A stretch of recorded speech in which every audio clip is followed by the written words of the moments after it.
മെത്രാപ്പൊലീത്ത് emperor Emmanuel Zion സഭ ആസ്ഥാനത്ത് പെസഹ തിരുനാൾ ആഘോഷിച്ചു. കേരളത്തിനകത്തും പുറത്തും ഇന്ത്യക്ക് പുറത്തുനിന്നുമുള്ള വിശ്വാസികൾ സിയോൻ ആസ്ഥാനമായ മുരിയാട് എത്തിച്ചേർന്നു.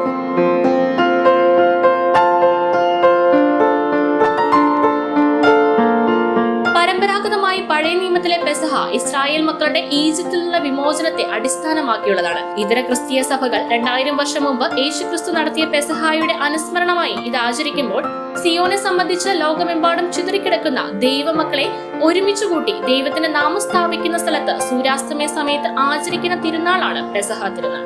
ഈ ദൈവകൽപ്പനയെ മുൻനിർത്തി ദൈവത്തിന്റെ നാമം സ്ഥാപിച്ചിരിക്കുന്ന സ്ഥലത്ത് ഒന്നിച്ചുകൂടിയ വിശ്വാസികൾ ഒരുമിച്ച് പെസഹ ആഘോഷിച്ചു.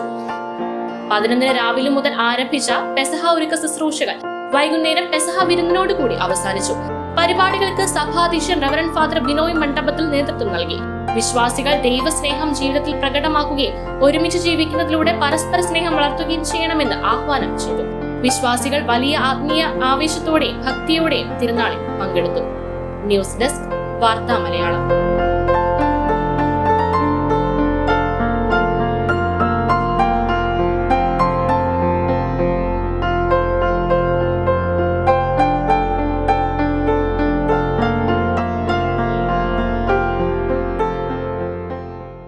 കൂടുതൽ വാർത്തകൾക്കായി വാർത്താ മലയാളം ചാനൽ സബ്സ്ക്രൈബ് ചെയ്ത് തൊട്ടടുത്ത് കാണുന്ന ബെല്ലൈക്കൺ കൂടി ക്ലിക്ക് ചെയ്യുക.